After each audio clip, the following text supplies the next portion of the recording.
want to add that, comes up to us. And so that's kind of where we're at. Backing up just a little bit, there was a call to end instruction testing, and I was like, my heart was like, yes, yes, because any teacher that has ever given a state instruction test knows that it doesn't measure everything about a kid. Unfortunately, that requires the legislature to agree to. Most things do.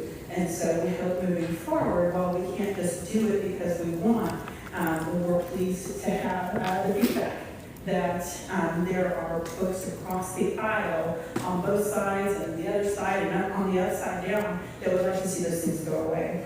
And then finally backing up just a little bit further, the charter school that you may have seen that is moving into the state of Oklahoma as a virtual school that was offering scholarships from Arizona. If you choose to enroll your child at that school, should they become approved to offer instruction in the state of Oklahoma, all I can say is please do your homework, parents, and know what you're signing up for. They are currently working out of a post office box, I believe, if I'm not mistaken, and so it's hard to get instruction through there, I think. Sarcasm aside.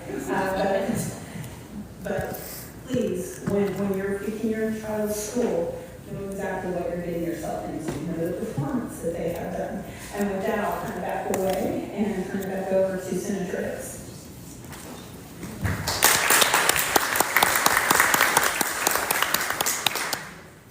I was prepping her for her keynote comments.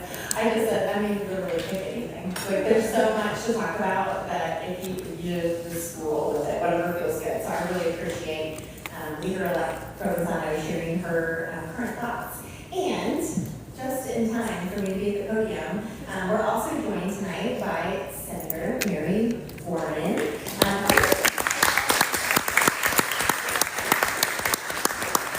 Will you come sit by me, Mary Warren? Okay, so we're going to move on because these folks that are sitting here with me tonight are truly the experts. And the panelists, when we were kind of dreaming about what tonight's conversation could entail, we really wanted to think about the stakeholders, who all is impacted by education in the state of Oklahoma. And so tonight we've done a really good job of curating three. I know we advertised before, we're about 7 until 7. We totally understand. Sometimes it's not in lesson plans, guys, just roll with it. I get to introduce our panelists tonight. And this first one is very precious to me because Heather Davis is a teacher in Bartlesville, and she also taught all of my nieces and nephews. So please help me welcome Heather.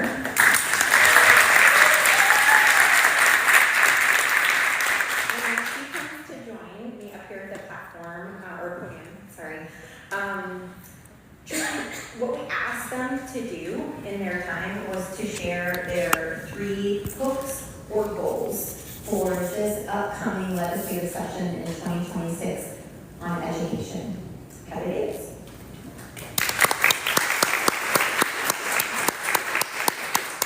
First, thank you for allowing me to bring the concerns of my colleagues to this panel. I spoke with several of them, and I am in a constant conversation with them. So this is an easy task to get out of what they are concerned and hopeful for. I'm honored to be here, and I'm honored to be their voice. Our first area of concern is overwhelmingly compensation. All educators, including certified, support, and retirees, need an income that we can depend on, not one that we have to fight for. In the past year, the Consumer Price Index reported that gas utilities are up 13.8%, electricity is up 5.5%, medical care is up 4.3%, groceries are up 5.2%. However, one of the educators that I spoke with reported that their weekly staples at Walmart are up by almost 20%. This is a tough increase to face for many people, but when educational professionals know that they are not having a pay increase, it really is tough. It affects our support personnel and their families in catastrophic ways. Nationally, we are ranked 45 in starting teacher salary and 51 in support salaries, and number 49 for pupil expenditures. The The argument I get most in my advocacy is that we simply don't have the revenue, and that's valid. But it's also concerning because we're throwing millions of dollars into private schools through tax credit vouchers. But I digress. We need to be actively looking for revenue streams that will be consistent and devoted so that we can come close to, if not lead, the regional average for public education expenditures. Our state has used bonds to make an 8-year plan addressing our failing bridges and general infrastructure. This could be an excellent approach for common education funding. In the same way, we need to be actively planning for the future of our state, which is embodied in the 700,000 students sitting in Oklahoma's public schools. And to be clear, this increased funding should not come with strings attached. We're already working over our contract and spending money that would be an expense account reimbursement in any other profession. Additionally, these cost of living adjustments should be automatic, perhaps triggered by the CPI or another economic metric, so that we don't have to beg for a living wage or be at the mercy of the legislative whims. Ultimately, this could also help with the teacher shortage, which brings me to our next area of concern. Oklahoma is currently ranked number 13 in the nation in the area of teacher shortages. This leaves us with a great number of emergency certified educators. Many of these are really great human beings, but teaching is a science and a skill. It's not something that can be learned in 3 days of preschool training. They need a lot of support, and we simply do not have the resources to give them the support they deserve. Both of our daughters, much to our chagrin a little bit, are now public school educators. One is emergency certified. She basically has 24/7 mentoring built in between her dad, who's also a teacher, and me. However, most emergency certified teachers don't have parents who are also educators. They don't have that kind of access to mentoring, and their districts don't have the personnel or the funding to effectively support them. This is a detriment to our students, our literacy rate, and our profession, as it's creating a revolving door of educators. We need to create an environment that will not only encourage new educators to join the profession and stay, but will also support those who are in the classroom already, and will entice the 30,000 certified educators in Oklahoma who choose to not be in the classroom at this time. We'll circle back to that. Finally, there's something to be said for eliminating the costly and ineffective testing that is required by our federal government. If the State Department of Education could consistently and correctly file for an exemption to end federally mandated testing, we could bring joy back to teaching and to learning and use already existing tools such as the STAR test to immediately evaluate a student's growth or lack thereof and pinpoint their exact areas of delinquency. State testing in its current form steals not only instructional days, but it also steals the joy of learning and teaching, and it really provides timely and useful data. Testing in its current form costs money, a lot of money, that could be much better spent on the actual development of our greatest asset in Oklahoma, which is our kids. Now, let's circle back and revisit those 30,000 educators who choose not to go to the public school classroom. Morale was low. Our seats at the table were mocked when our standards were trashed, and outside influencers and private universities are given more credence than actual practitioners of instruction and curriculum. I fully understand that we cannot legislate behavior, especially perhaps from another elected official. I know that we cannot control another's behavior or the words that come from another's mouth. I teach middle school, I know this for a fact. Our current climate is stressful, it's demoralizing, and it's exhausting. We hear constantly and continually that we, and I take this personally, are not doing a good job. I take offense with talking points that are made not for the betterment of my students or my classroom, but to garner the spotlight and grab attention for what can only be a personal agenda. When we have daily pressures that seek to belittle public schools, it'd be great if our supporters, whoever they are, would stand up in their own spotlight and loudly and boldly say, "Not in my district." Yeah. Morale would most certainly go up. And maybe the truth that we do great things every day in Oklahoma public schools could outweigh the vague, divisive dishonesties that occupy our airwaves and our timelines. And maybe we make it an attractive profession for new, current, and previous educators. Again, Thank you for allowing me to speak on behalf of the 55,000 public school educators in Oklahoma. Having a seat at this table is much appreciated.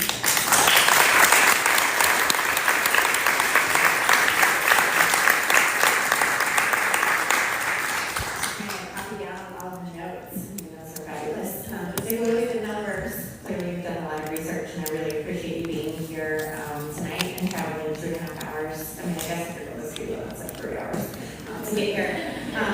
Thank you so much. Our next panelist is Misty Bradley, and Misty is going to be speaking from the perspective of parents. She has kiddos in Edmond Public Schools. Misty.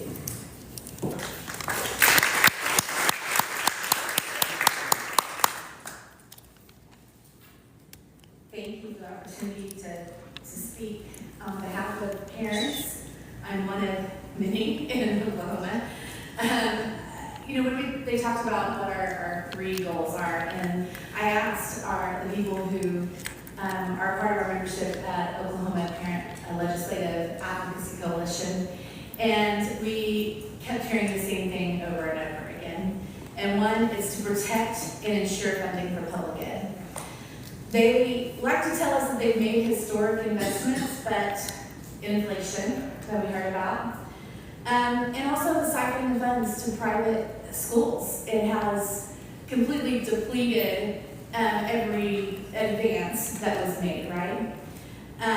So we are also asking for boundaries and parameters on how block funding may be used, because we don't necessarily trust the people who might be utilizing those or putting those in place. So expect us to be on your doorstep asking for help getting legislation on how to protect that funding and make sure that we've got some real guardrails there.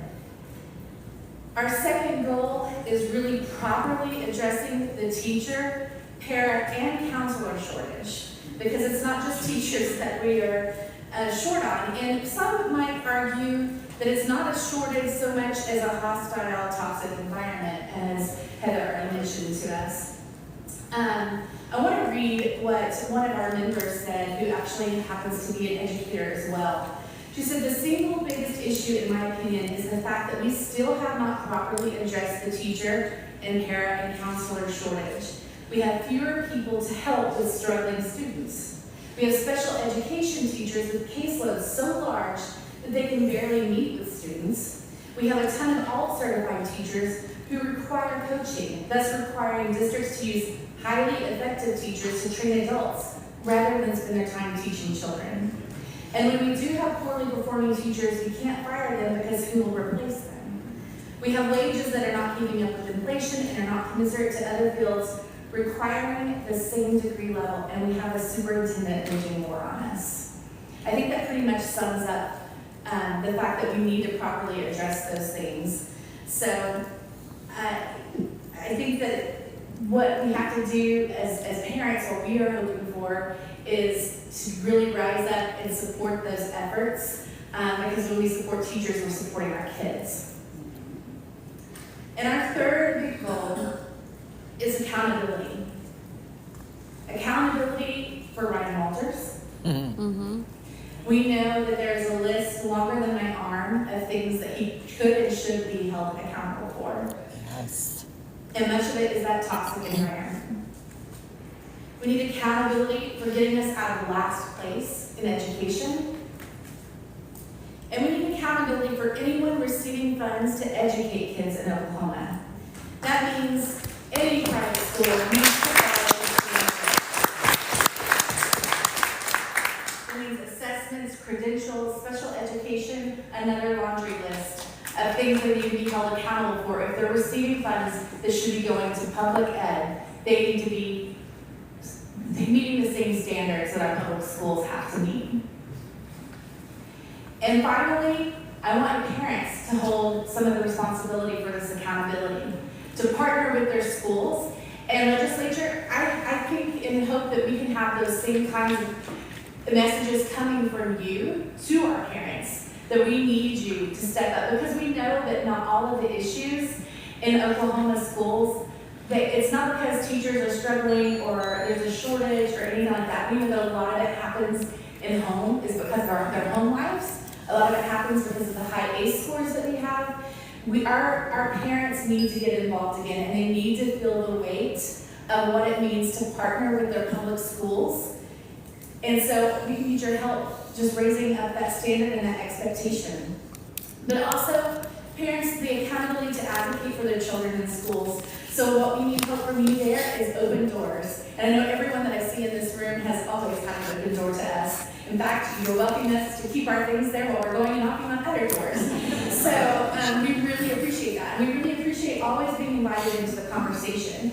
And so to you, especially here in this room, I would like your help nudging and raising the expectation for some of your members across the aisle to make sure that they're having those conversations with us too, instead of hiding when they see us walking down the aisles and the halls. And then lastly, we need to keep calling on parents, and we need your help calling on parents to vote like the future depends on it. To show up and vote, but to vote educated as well. So thank you so much for your time, and I look forward to continuing to partner with you.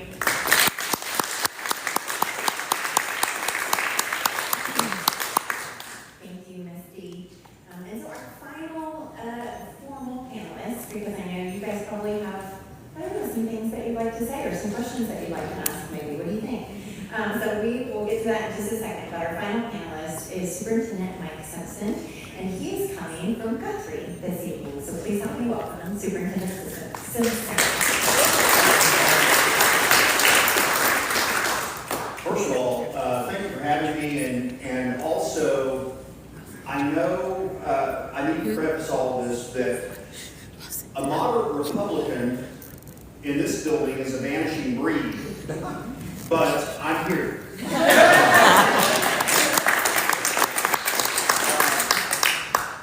You know, and I appreciate the panelists because they come from great perspectives. I've got a perspective that is going to be somewhat unique. I know, first of all, I've got this is year 35 in education.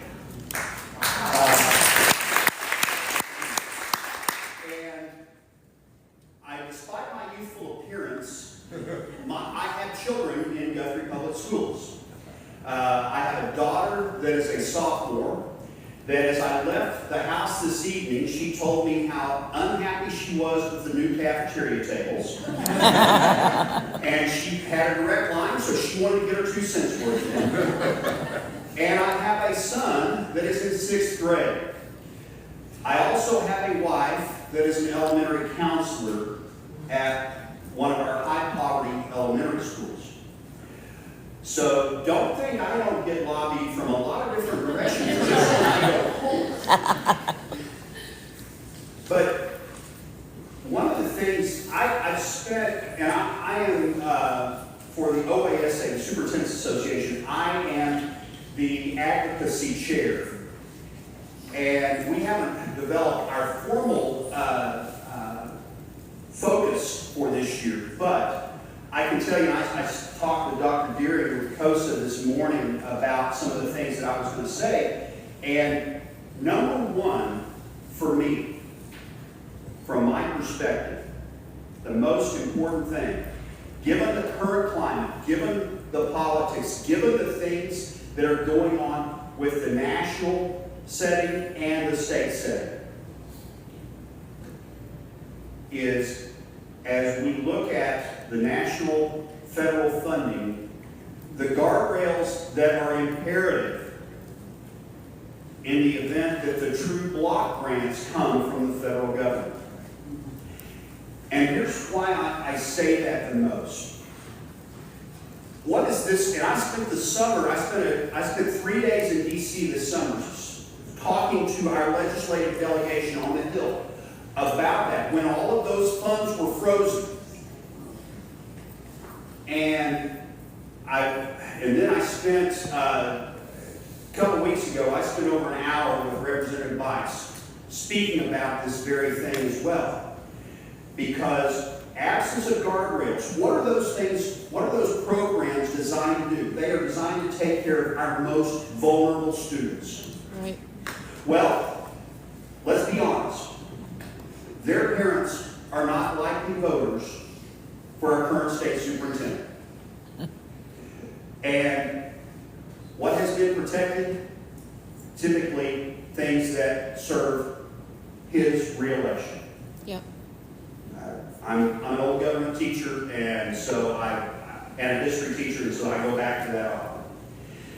So that is the number one thing, and I'm speaking with Senator Mullins, Chief of Staff, on this very issue. He issued the caution to me to bring the message of the importance of guardrails being set up in the state for the administration of the block grants, so that the money goes where it needs to go. We talked about it, and the next one, you can't legislate this. We've already heard some of respect for educators. When I got into this profession, and I student taught at Stillwater Junior High, it was the first teacher walkout. And that's when I got into education. What have we learned? And it's scary that we haven't learned what we should. But respect for educators encompasses a lot of things. And it's not just on the news. It is funds for the classroom. It is making the profession something that kids want to do. Why did I choose to go into education? The outstanding teachers I had growing up in Stillwater. And funding isn't part of that. Another one of my pet peeves, and I worked awfully hard and didn't succeed last session, is TRS return to work for retirees.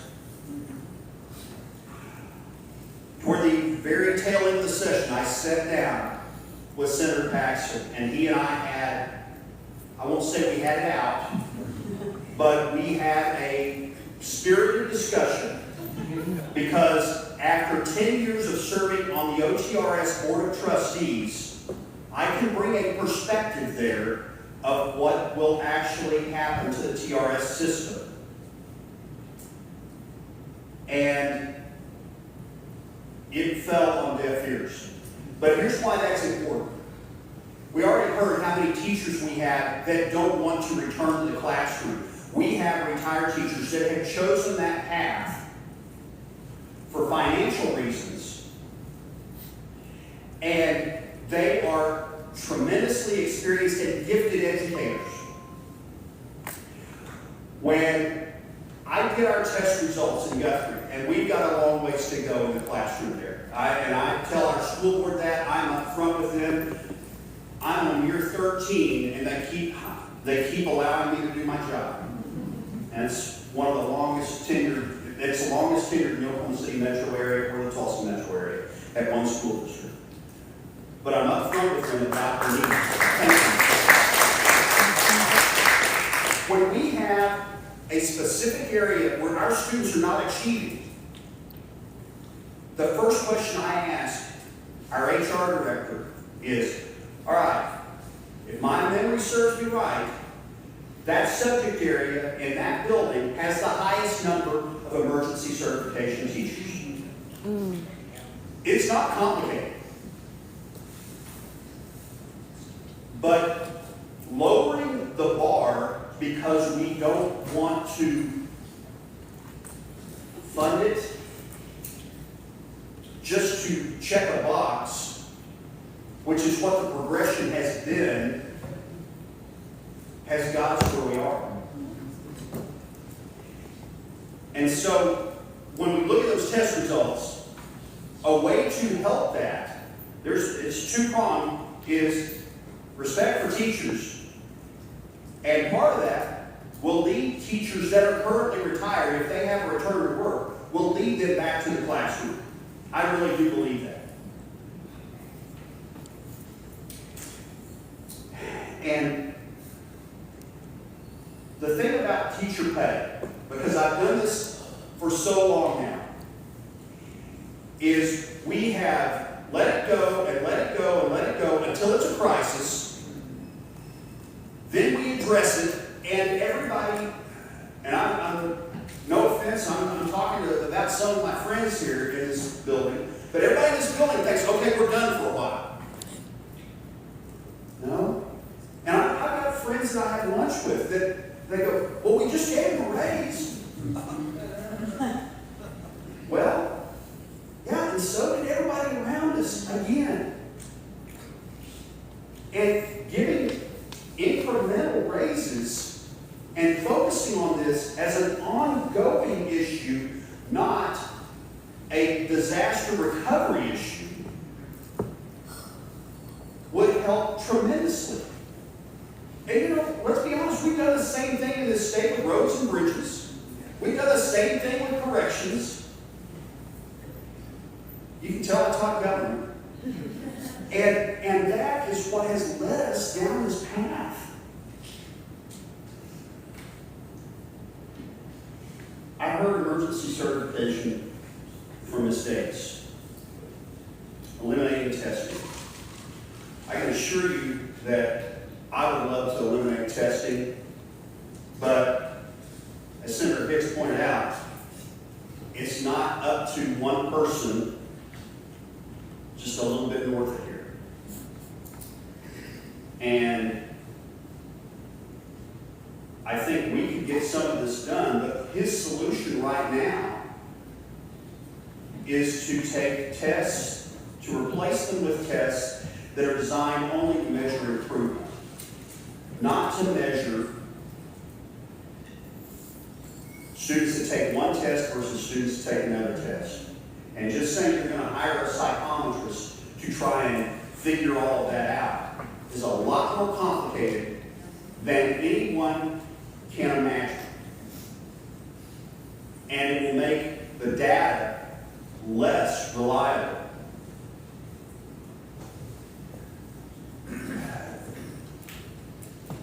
I truly appreciate the opportunity to share time with you tonight. I'm incredibly passionate about education. I was, during my time as a student teacher at Stillwater Junior High, and I am today.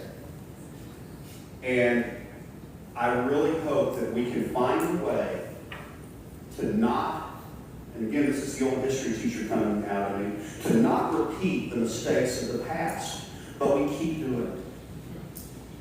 And so I hope that discussions like this with Democrats, moderate Republicans, people from all over the political spectrum can help us find some solutions here. Because the kids that come to us have needs that most people in this room can't understand or imagine. And we stand with them.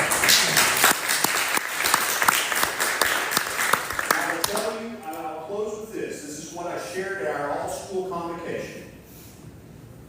I shared with our teachers and our support staff. My pledge to them that I will stand in the gap for them to fend off the political rhetoric while they stand in the gap in the classroom for our kids.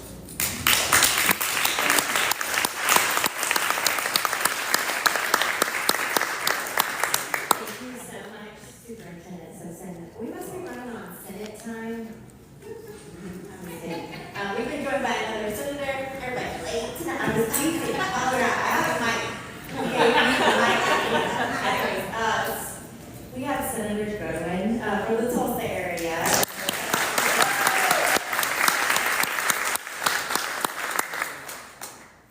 We have this really high-tech system tonight for public testimony, which is just when you sign in, if you indicate that you said yes, it has been highlighted. Modern technology, so great. So we're going to start with Mike Howe. And just as a reminder, Mike, you're going to join me up here. I gave the instructions wrong earlier, so you're going to come right up here to the podium. We do have a 3-minute because Senator Kurt loves efficiency. So Senator Kurt has volunteered to keep the time key. And you will make your 3-minute comments here, and if there's any questions, we can address those. I mean, we're not going to be super formal, but she's just going to be. minutes yet. All right, make sure that you introduce yourself, and where you're from, and if you have any connections to public education. My name is Mike. I've been in the state since 1994 and been a principal at Tulsa Public Schools. I'm no longer working. I taught in California and Alaska as well. I'm here to let you know that there's a lot of us that made a decision about 2.5 years ago that our goal is to get rid of Ryan Walters. And there's some other people sitting in this room. And I think the first impression that I had was watching as his supporters bullied many members of the group that was there to go to a meeting one day, and they literally pushed them out of the way. And at that point, my wife and I both decided that we were going to start attending meetings, and there's some who have been at every meeting since then. The things that Mr. Walters does, he does for one reason, and that's to get attention. I think one of the best things that has happened in the 2.5 years that we've been working against Mr. Walters was what happened yesterday in this room. I believe those 4 people really need our support. They need to know that there are people who are backing them with what kind of support they're getting. Because I believe they're good people. I don't know their politics, and it doesn't really matter. But they do care about children in this state. So I'm hoping I can appeal tonight to people in this room. Reach out to them and let them know how much you appreciate what they've been doing. Because it's hard, because they're getting a lot of negative feedback. And, just the porn debacle was such a joke. All he had to do was go, oh my gosh, that's terrible, let me fix that. And it would have gone away. But Ryan doesn't operate that way. I know that there are a lot of teachers that I hired in the state that aren't working anymore. So I urge some way to let them know that we can battle Ryan Walters and give them the ability to get back to the classroom. Thank you.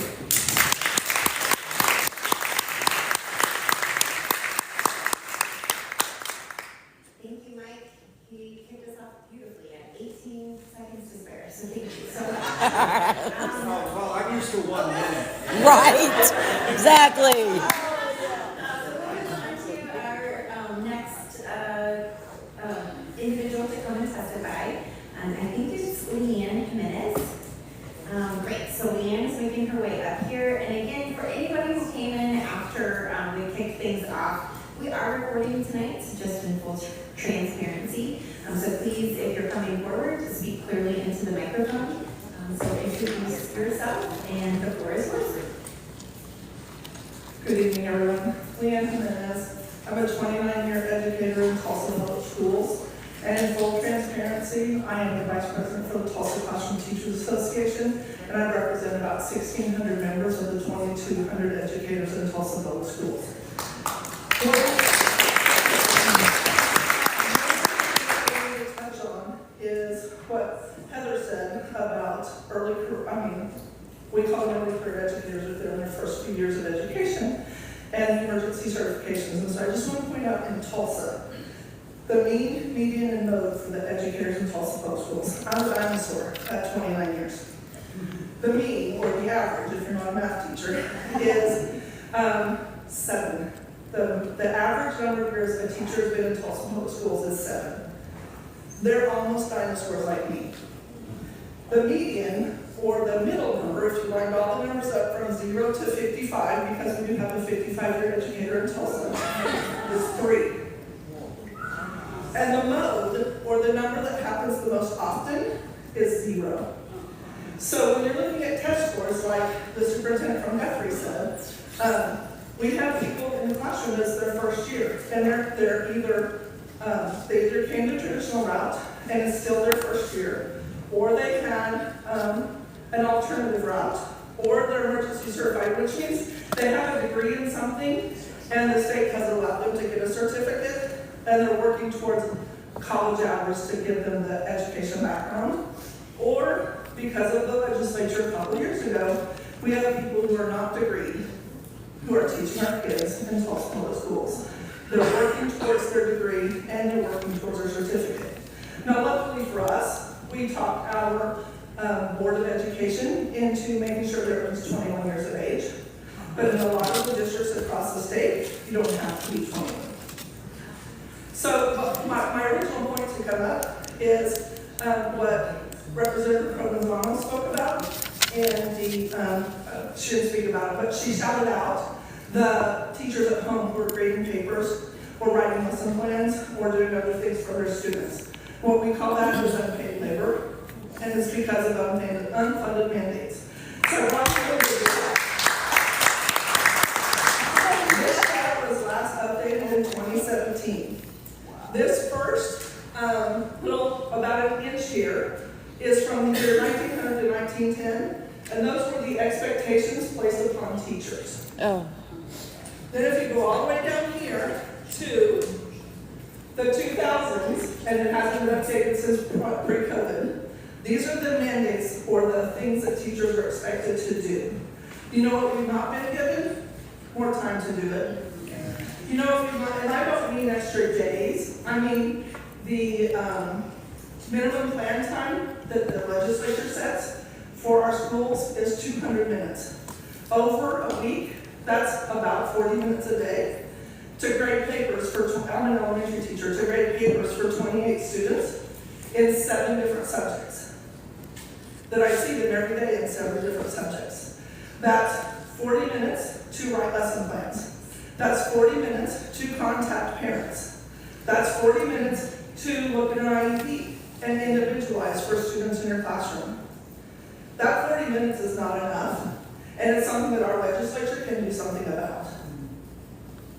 If there's anything you talk to legislators about, that would be our ask in Tulsa, is to give us some more time, and not necessarily more days, but more time during the day to do the work. Thank you.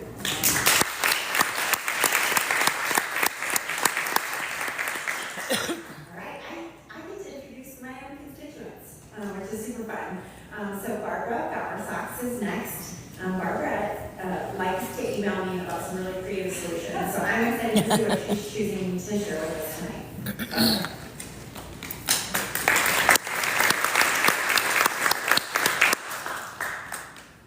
First of all, thank you, Senator Hicks and Representative Provenzano for the opportunity.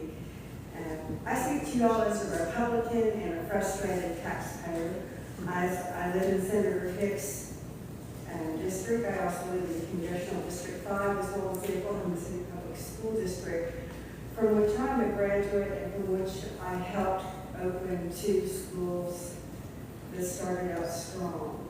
And when I went to school, the Bible as history and religions of the world were non-controversial high school subjects. During my adulthood, I observed that the theme of local control in Oklahoma public education clashes with efforts for accountability of state funding.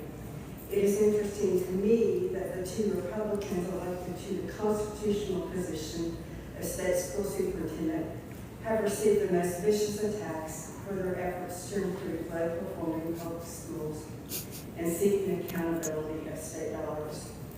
But there are over 500 public school districts.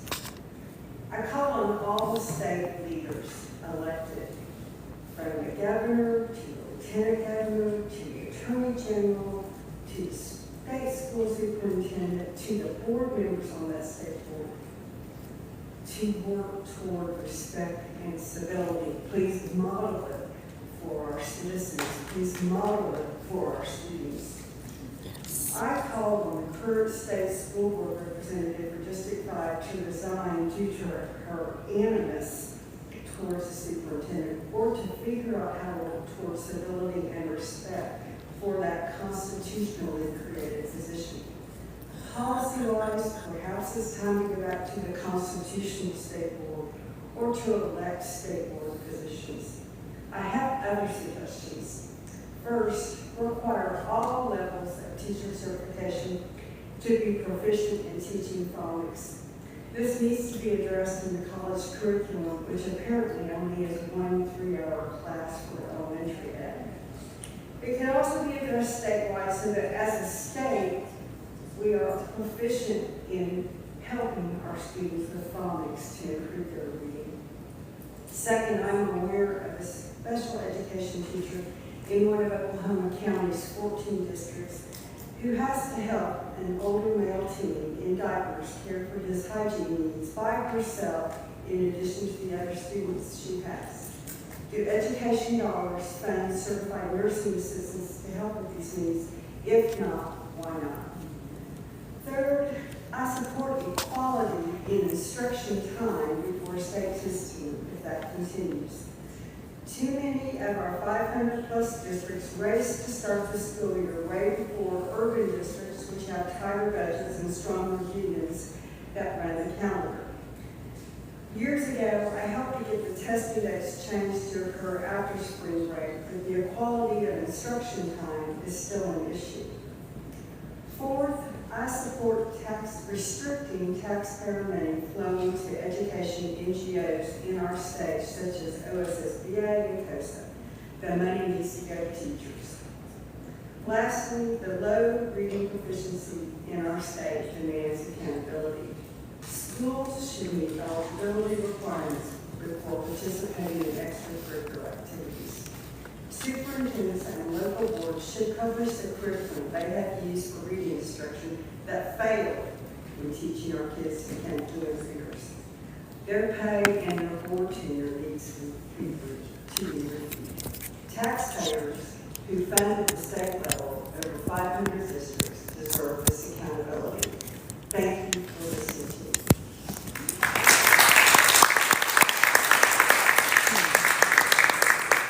Thank you, Barbara.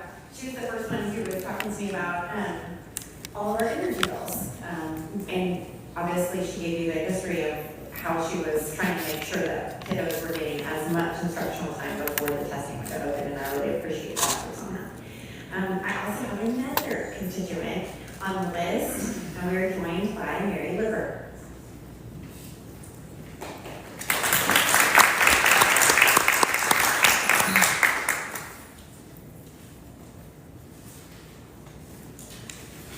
As you can see, I'm following a genius. She is a former attorney, and I cannot speak in the same manner as she is. But I have a heart for education.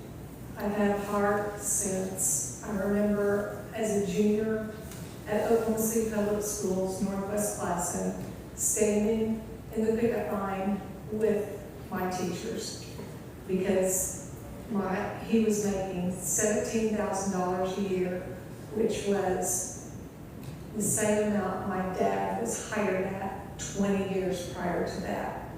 So, and I see the value in public education. Like I said, I went to Oklahoma City Public Schools. My children went to Oklahoma City Public Schools, and when our children started, I met Barbara by our socks as we were on a parent team to open a local school, and then we were on a parent team to open a local Enterprise Middle School, Belle Isle. Both of them very thankful for those schools. We were able to help hire the teachers. They were local to our school.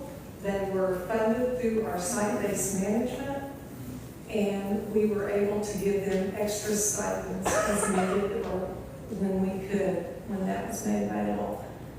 They did an excellent job. We had a teacher of the year, and both those schools were blue ribbon schools. That was in we founded Nichols Hills in '94 and reopened it and brought people back to the district because they had fled in the 80s.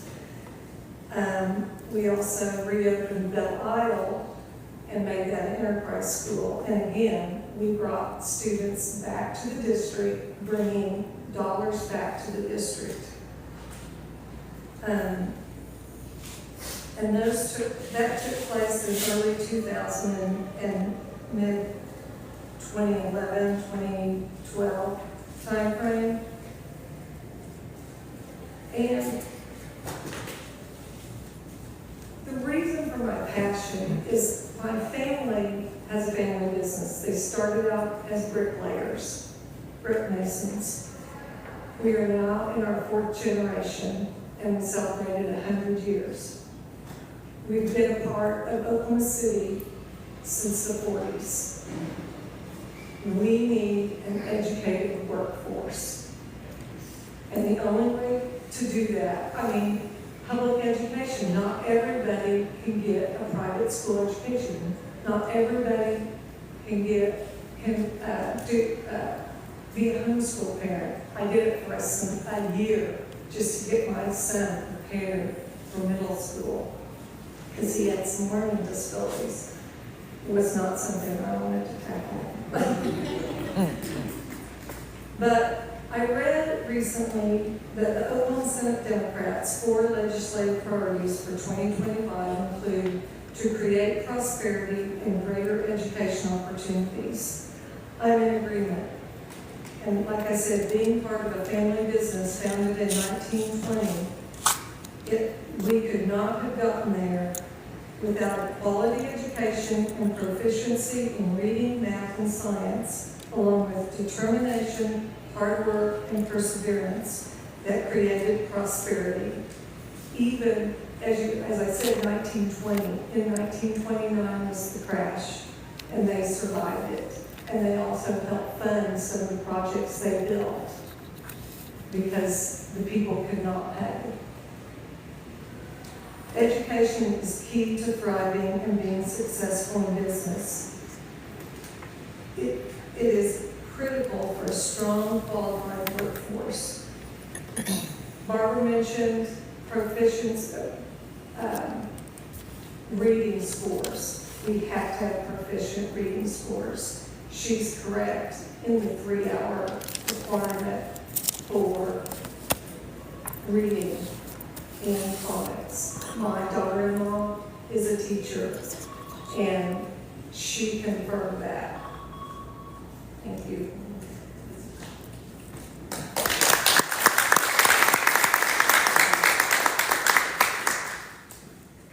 This is a little poetic. I'm actually wearing my blue ribbon teacher pin. I was a blue ribbon teacher in Deerfield Public Schools my last years in classes. So now we're going to welcome up Sandra Valentine.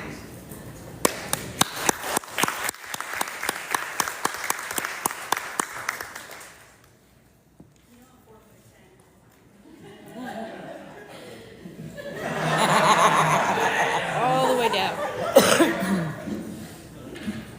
I have to go after all these tall people. And I don't mind this at school either. My name is Sandra Valentine. I am a mother of 5, grandmother of 6. I've been in education, I like to say, since I was 8 years old. I became a teacher's aide for my 3rd grade teacher, Miss Naheda. So that's about almost 40 years now. I would like to talk about the public comment that Ryan Walters has posted on the State Department of Education website. It is sandwiched in between the Awareness app, it's sandwiched in between other things that don't necessarily have to do right with public education. So his waiver explicitly says OSDE seeks flexibility to extend its use of alternative assessments, including the classical learning test, keep that in mind, the SAT, and innovative benchmark assessments. Keep that in mind as well. These would be used in lieu of assessments constrained by a peer review system. I'll say that again. These would be used in lieu of assessments constrained by a peer review system. So he doesn't want that. So I came up with a list of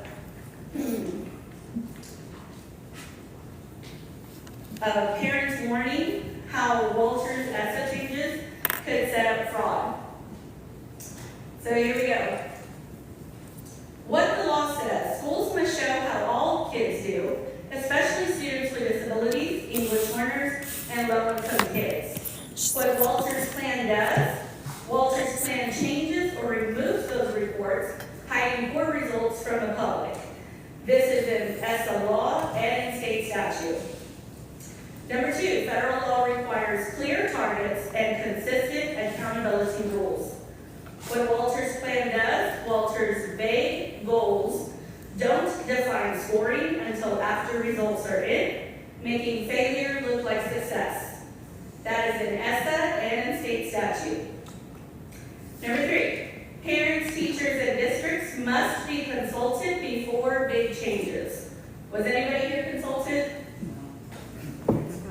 What Walters Plan does, short, poorly advertised comment periods mean fewer hard questions and more room for shady deals.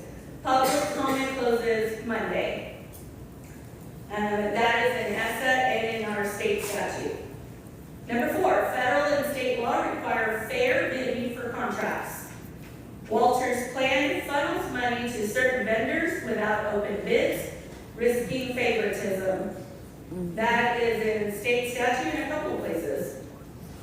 Number 5, programs must be proven valid, reliable, and effective. Walters Plan is swapping to untested systems like 5EM. Math without proof puts kids at risk. That is in our ESSA plan and in state statute.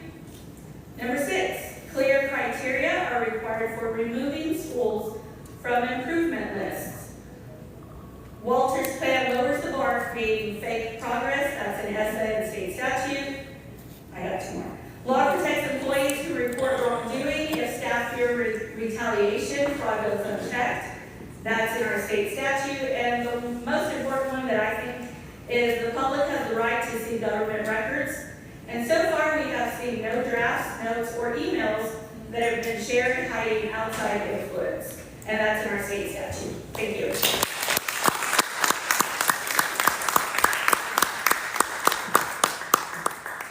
Thank you, Sandra. We'll keep it moving with Allison Tate. Allison, please join us at the microphone.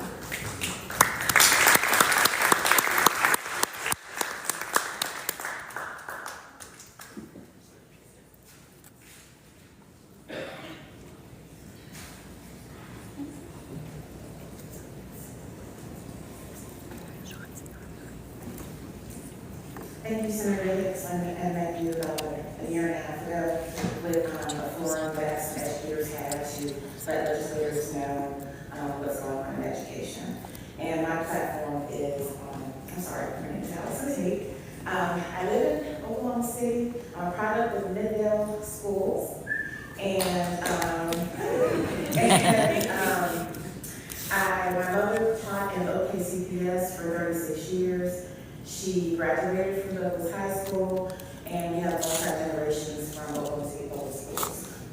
I'm gonna go straight, I'm gonna go to a couple of quotes from a book called Maslow, the Boardroom, and it is by Dr. Brian Cronin.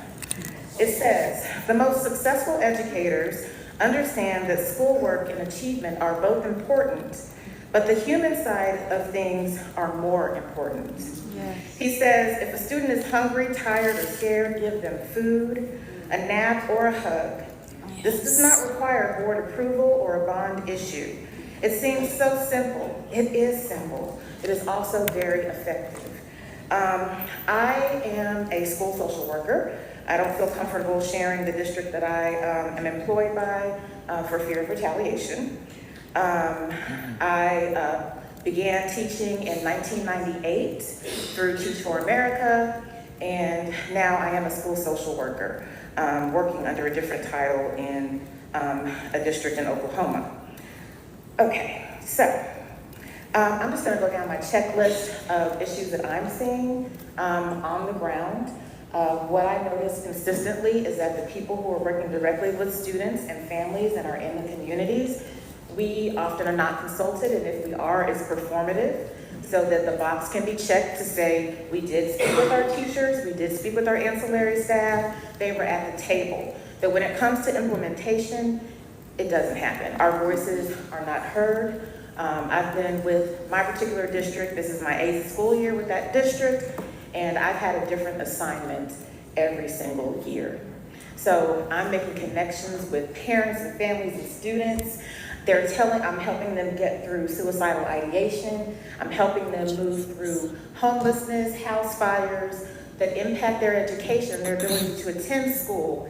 And then I'm told, you're out of there, you're going to the next placement, with no consultation, no ability to speak up and say, hey, can I please stay with this school, with this family?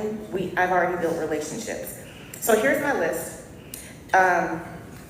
Accessibility to education and academic growth is so much more difficult when children's basic needs are not met. Mental health services in Oklahoma are not prioritized or given the resources and support needed to effectively serve children and families. Lack of and/or misdirected funding seems to be a major contributing factor toward this dilemma. Administrators, both at the state and local levels, do not seem to be informed about the most effective ways to provide mental health services in schools, including best practices, effective systems, and the knowledge of who school-based mental health practitioners are and what we need.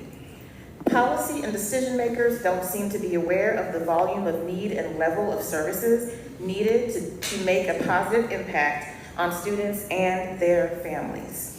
Administrators at all levels may not be aware of the inextricable link between academic achievement and mental health for students.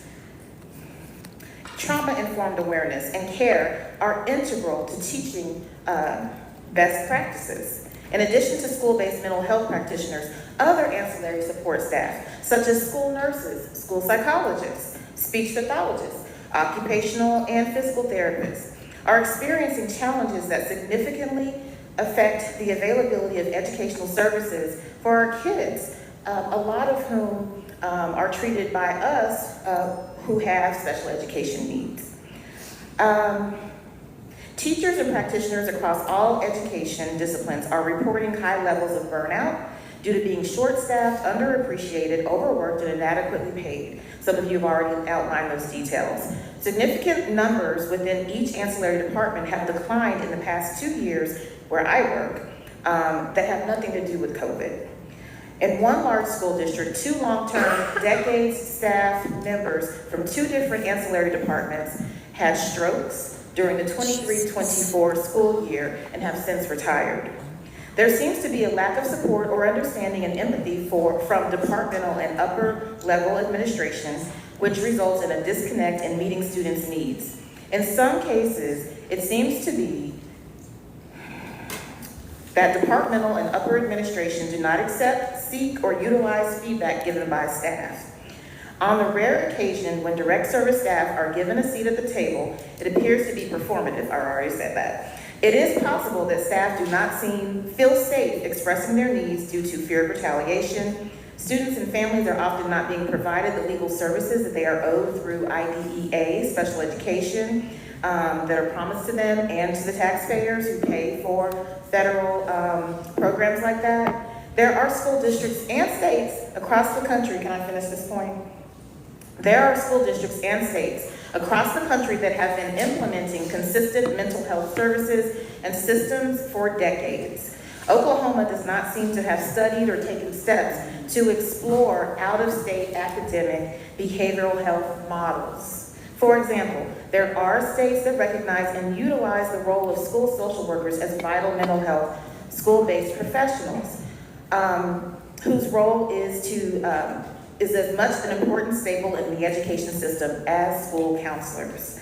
This includes requiring school social work certification within the state's Department of Education, similarly to teachers' certification. Practitioners who are eligible to obtain these certifications will have taken the specialized coursework and practicum within their graduate programs or additional certificate program in order to be eligible for school social work certification. School districts require documentation, etc. Change will likely remain out of reach as long as there is no meaningful inclusion or ownership or participation of the process by students and families. They are the true experts of what we need. Educators are the resources to help them get there. Instead, we need to serve as, Instead, we tend to serve in a gatekeeper role where we place ourselves as intimidating and unapproachable to the very consumers and constituents and populations that we are responsible for serving. Thank you all for listening, and I do apologize.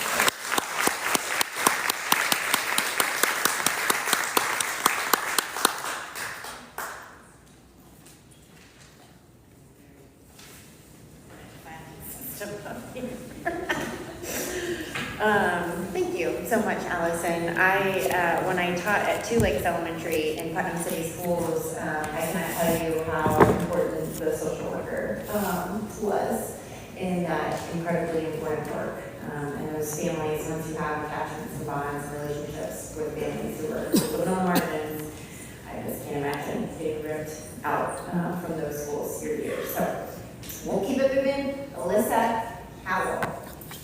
I feel like an old school DJ coming to the mic. Alyssa Howell.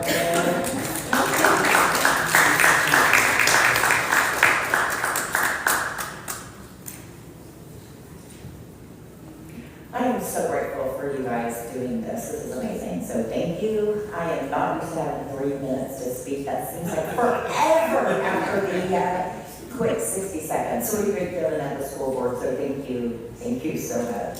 So my name is Elisa, and I am the director of organizing ODs. I was born and raised and educated right here in Oklahoma, both in urban Oklahoma City schools as well as rural schools, and raised 4 kids here. Now I have a grandson that just started school, and I could not convince his mother, my daughter, please don't send them to schools right now. You know? That's how I feel as a parent and a grandparent in Oklahoma for the children that we have here that go to school, whether they're mine, whether they're yours, or even a complete stranger.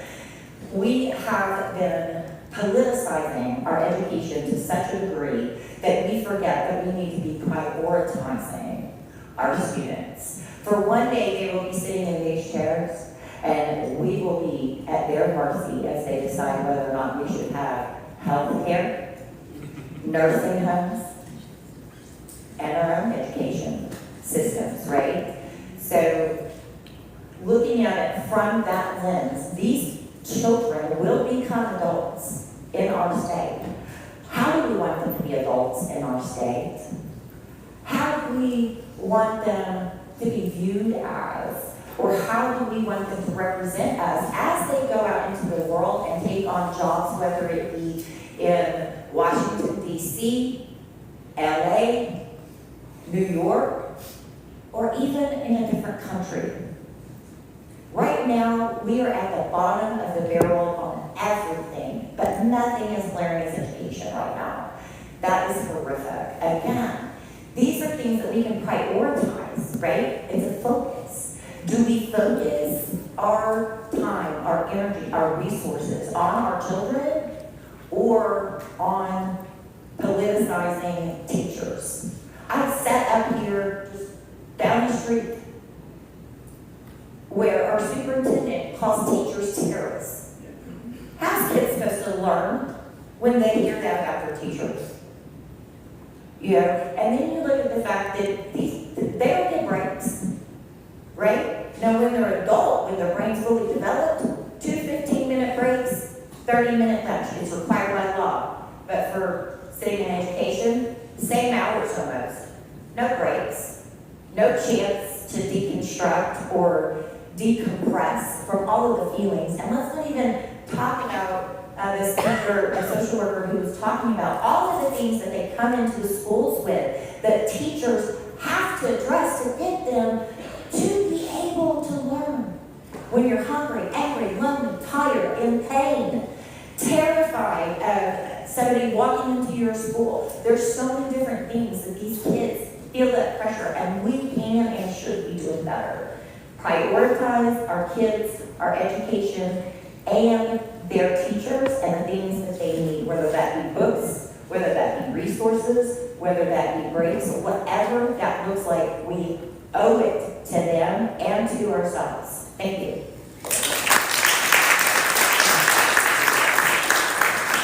I failed to mention when Senator Warren was in the room, so somebody's going to have to tell her, because I always feel like when you're not in the room is when people say the nicest things about you. Hopefully, that's true. So Senator Warren actually was a former school counselor, and so she has a really unique perspective from the school counseling side, and not only that, she's an attorney, so she's got the legal minds. But she also works at the State Department of Education, and if you ever want to know anything about textbook allocations or textbooks, that is the resource. So, just in case you wanted to know. Next we have Candace J.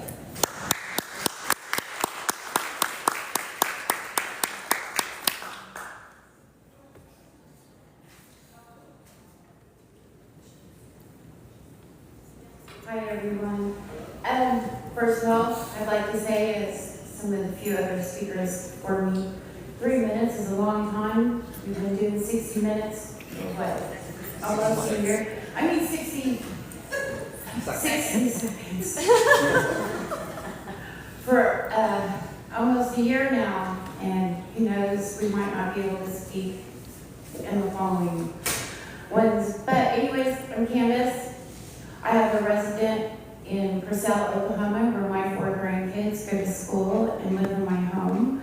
While I am here in Oklahoma City.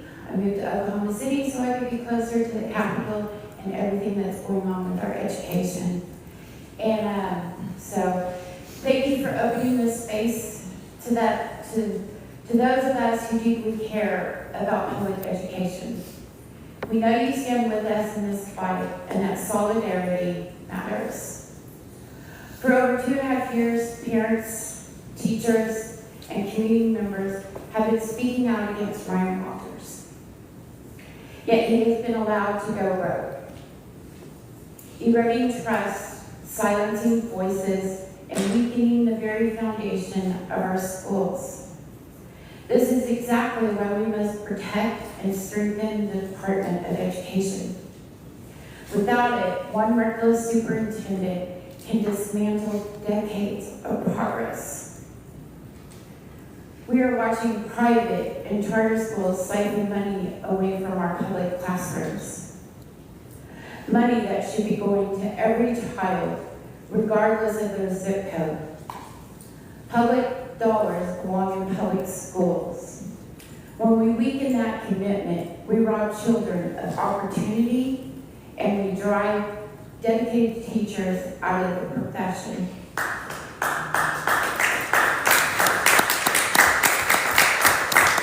And we are losing them, good teachers, who cannot endure the constant attacks, disrespect, and lack of support. But here's the truth. Public education is the backbone of our democracy. It is where children of all backgrounds learn together, where future leaders are shaped, and where our communities find common ground. We cannot allow it to be defunded, dismantled, or destroyed.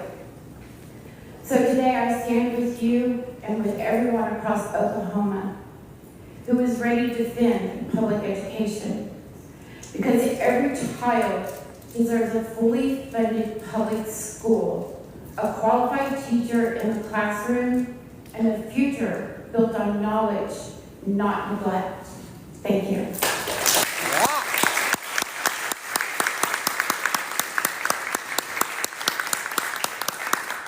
I'm going to respond to a couple of things.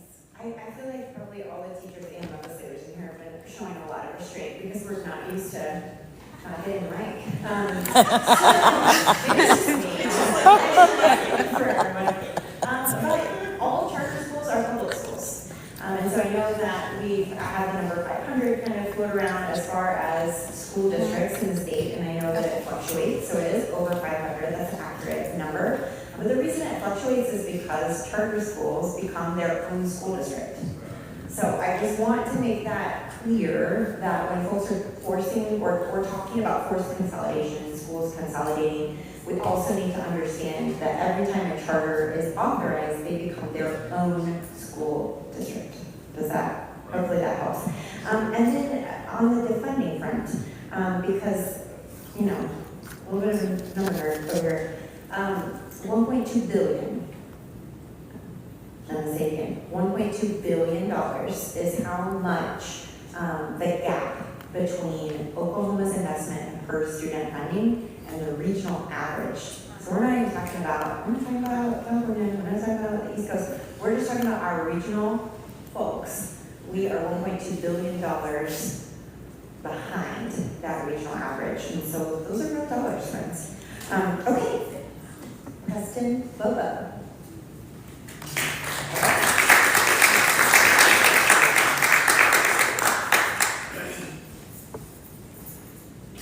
I actually wasn't going to speak until Mike kind of called me out, and he pointed out something about the Walter supporters, but I don't think it's said often enough. They claim to care about kids, but from first-hand experience, and full disclosure, I'm one of those who shows up nearly every month to try to hold Walters accountable. Those supporters are the ones who will be the first people to get in the faces of children and scream at them. And I know that Sandra's nodding because we have both had the shared experience of having our 13, 12-year-olds with adults in their faces screaming at them. So these are the kind of people who are supporting Ryan Walters who show up at meetings. Also, I have a little bit of bookkeeping before I did write some things. I guess I was like, I'm going to speak. I guess I better say something of note. If you're like me and a totally normal person who emails OSU staff pretty regularly, my second favorite Dylan just reported that Quentin Hitchcock is no longer employed there. I know. Yeah. I know. So, yeah, I emailed him as recently as last week, and that's why he didn't reply. He's no longer employed. So yeah, that came out during this meeting. So, I do want to give Ryan some credit though. He's highlighted a lot of popular ideas. So I think that the legislature going into the session doesn't have any excuses now. They know universal free school lunch is something that the people of Oklahoma really want. So they know that elimination of the end-of-year testing is something that the people of Oklahoma really want. These are really popular ideas. So the legislature can now not act like they don't know that these are really popular ideas. They are. We now have those data thanks to Ryan Walters. So going into the session, I think those should be the big priorities, right? Like those should be the big pushes. They're incredibly popular with the people. We know that school lunch programs are the #1 thing for improving student performance, period, bar none. This is not like music theory. This is incredibly easy stuff. The other issue that Walters has highlighted is how unpopular book bans are. We've seen a lot of other states passing book ban legislation. So if you want to do what people want, universal free school lunches, eliminate end-of-year assessments, and don't pass book ban legislation. I've manifested that. We'll see what the legislature does.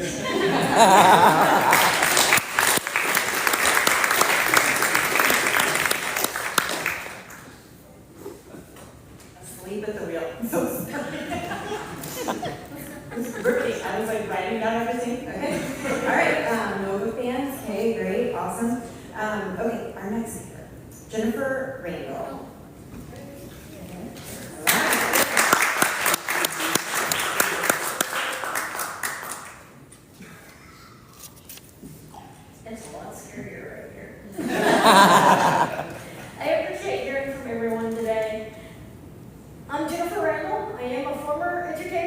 having taught special education for 14 years.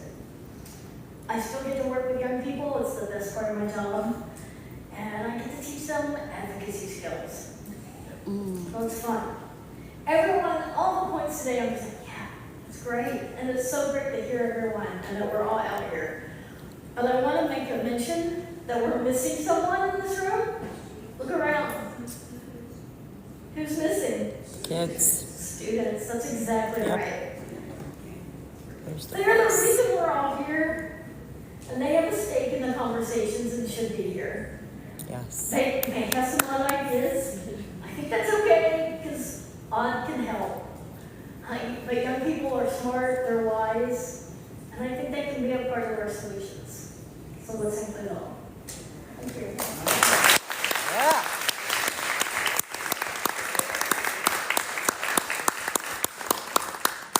You want me to call my three kids or I'm just there were 3 mixlings in this room. All right, we have Naya Spriggs. And did I say that correctly? I'm so sorry if I did not.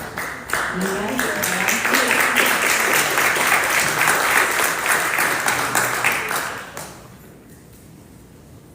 So I'm Nia Spriggs and I do educational advocacy work and I'm also a teacher. I teach every day. We actually operate a school that actually takes kids who have been, I don't want to say kicked out, but they no longer attend their local public school. So, in that case, so I want to talk about 2 things because the advocacy work that, just because we don't have a lot of time, right now I know the conversation is coming around anti-safe testing, and I want to make sure that everybody knows the history of where we are today. And so in 2005, there was a legislation and things that started coming up to end our EOIs. We are one of 7 states in the unions who do not operate on an EOI system.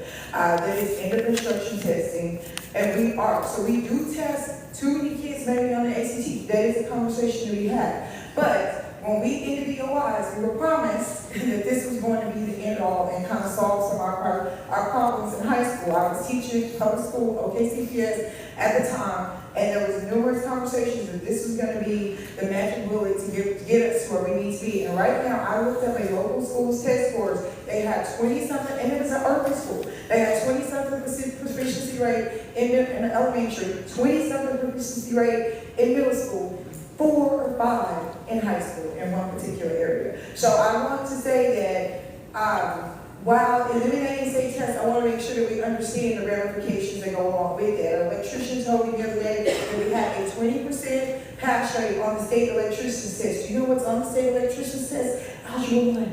Do you know what's on the ACT? Algebra 1.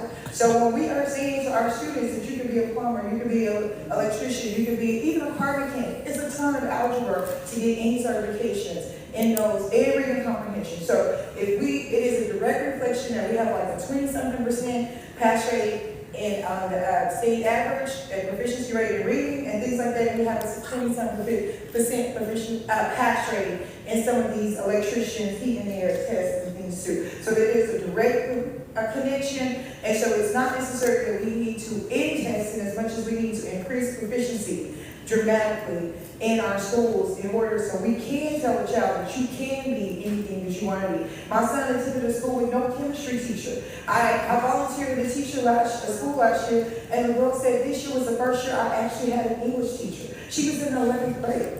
So in that situation, we're not going to produce the students that we want. I am constantly telling people while we are concerned about the apple pickers in the Rio Grande Valley right now, we need to be more concerned while everybody that works as an engineer, almost 100% are from Asia. They are not from America. And I don't have any problem with people coming here and getting a job. But MIT reported this year that for the first time in many of their high-ranking PhD programs, there are no American-born students. So what are we doing here? And I know Brian Ross is not very popular, but when he tells me, Nia, we're only 2 points from the national average, it is true. So this is not something that Oklahoma probably told you, because Oklahoma averages a 17 on the ACT, and the national average is 19.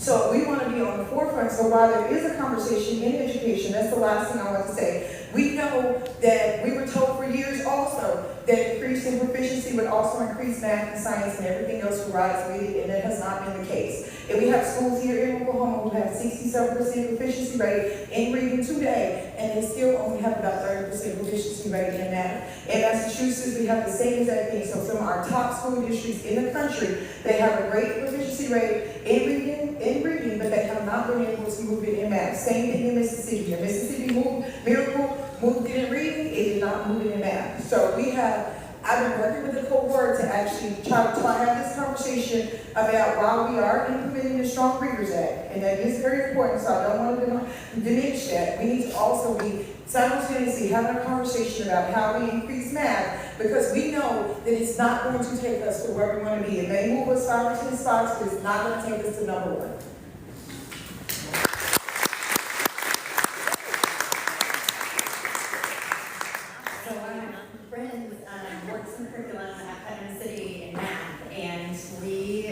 This conversation a lot last session. Senator Seifert has some legislation on trying to parallel the Strong Readers Act for mathematics, looking at some of the numeracy projects in Alabama, which I do think is probably one of the leading innovations in the country right now, and figuring out, again, it costs a lot of math. So we are having that conversation, Mia. Check that box. Because we're all in your corner on that. Please do. Okay, Sean Cummings. Right.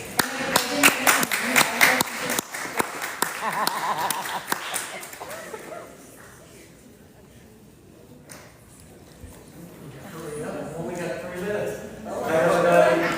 This is going to be a much more civil tone than you're used to seeing me do. First off, thank you everybody for being here. I really do appreciate it. I know we're just talking about spending a lot of money on schools, so I just want to address that first. It's really, really expensive if we don't. Yes.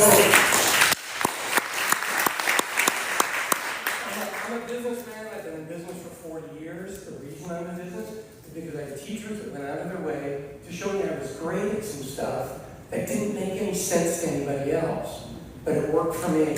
And those people went out and did that, so I owe my ability to make money, my ability to employ people to them. And I was terrible to those teachers because I was a lousy student. They stuck with me anyway, and then they would still come to the businesses I owned and spend money. And I know they were just going, see, I'm not a total failure. I got this. It's important to recognize that. It really is. Most of the people here tonight that have spoken that I do stuff with at the State Board of Ed are teachers. They're not just activists, they're all actually really smart. I'm the guy that can explain things at a simple level. That's my skill. So I'm here to just look at this and go, you think education is expensive? Let's talk about prison.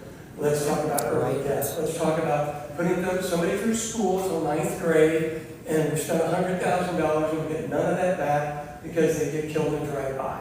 We spend $100,000 on a kid and $40,000 high school, and maybe we get some Pell Grants and everything to go through, and then they die right after college, and we get no recouping of our money. I know it's really weird to talk to about business, just numbers. We're better off to invest more. We've dropped out mental health, so guess which kids are a little more vulnerable? The kids that need the mental health. Why are we taking the kids that are already vulnerable and making it worse? In all honesty, I'm from a legacy of teachers, educators, and administrators.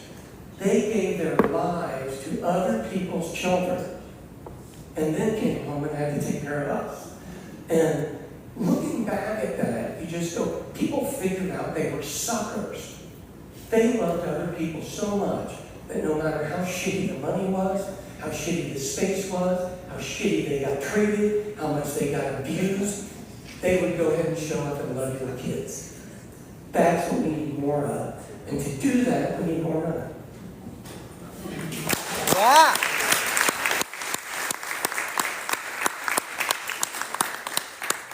I didn't have my deep machinery.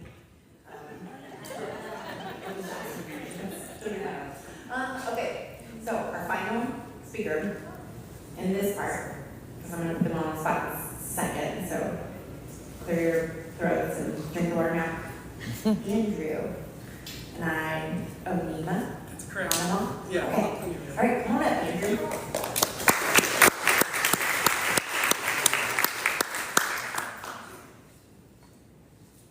Hello, everybody. Good evening. My name is Andrew Onima. I'm 19 years old. I know we're talking about other people from background.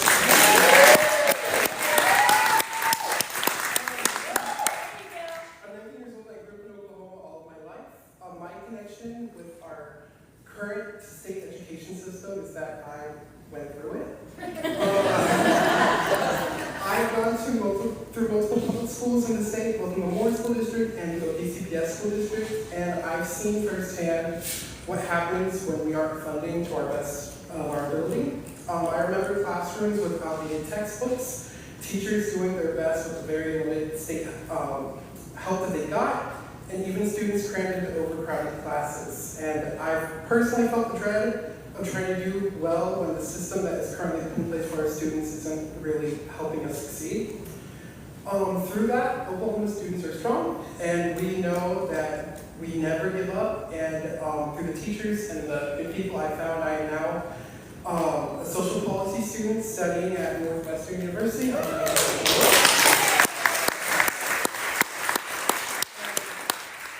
I got there, I did not know what exactly I wanted to study, so I was kind of putting my foot to the water, and I somehow ended up in the School of Education and Social Policy.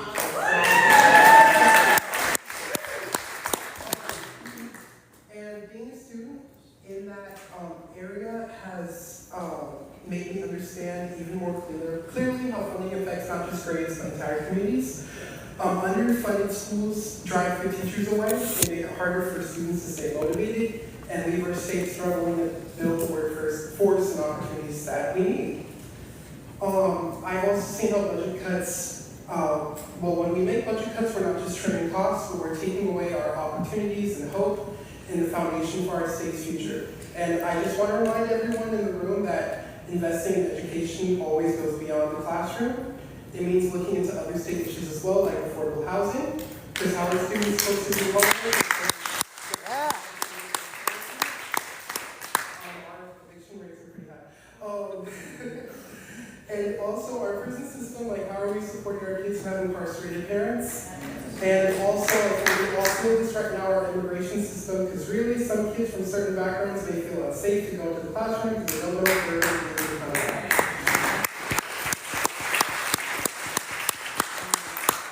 Investing in education is not charity, isn't charity, it's investing in our Oklahoma kids, our communities, and leaders of tomorrow. And I also just wanted to take this opportunity to say thank you to all of my past teachers, my current teachers, and also all of you in this room, and that this next generation is not going to give up on the community that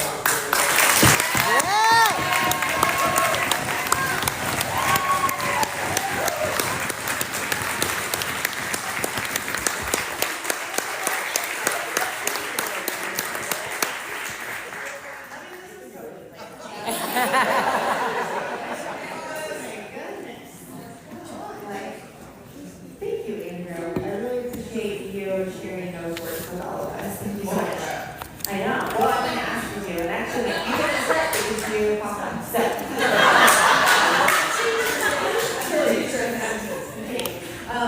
Leader Kurt loves it when I get into teacher hicks mode because it's a different vibe than when I'm usually out there, so it's fine. Okay, so your final assignments, my friends. Because our panelists did an incredible job, can we give them another round of applause?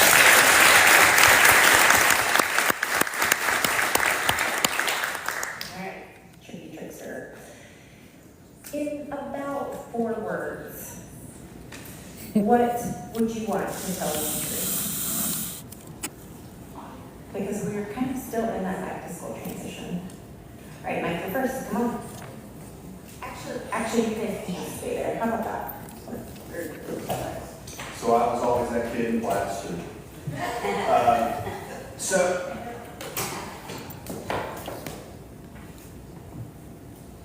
let's stand in the gap together.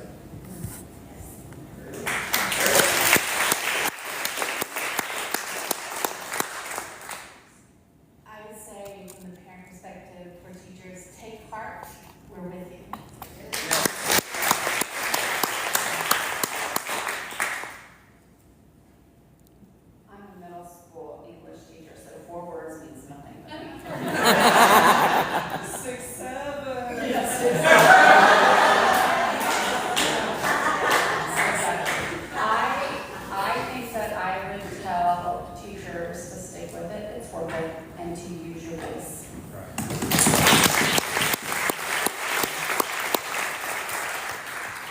Friends, I just cannot tell you thank you enough for coming, for hearing. Truly, sometimes it feels like, some of us in this building are just screaming into the wind, and nobody can hear us. And so seeing you all here this evening and listening to all of your testimony has been really helpful. For me personally, so thank you for my therapy session. But also, I really hope that this does spur momentum. I think we spend a lot of time talking about the problems and very, very little energy working on solutions together. And so I really hope that we are at that tipping point where we can use our voices together and have those common goals of improving education for all of Oklahoma's children. So thanks so much for coming out. I'm sure some of us will hang out up here at the front if you want to come say hi. But please engage with us on social media. I think a lot of you probably follow our accounts already, and the TikToks and all the other places. We do our best to try and elevate our message from the minimal avenues that we have. So thank you again for coming out and being part of the solution. And we're gonna have 2 more. That's right. I'm so sorry. It's been scrolling, but we have 2 more capital conversations coming up, and they are themed as well. And budget in October. Oh yes, gotta love a budget conversation with Leader Kurt in October. Bill ideas in November. And then in November, we'll be talking about bill ideas, because that's when we'll start coming up on our bill filing deadlines in November. So follow us, stay engaged, stay tuned. We hope that we can continue to make forward progress. Thanks all. Thank you for joining the live.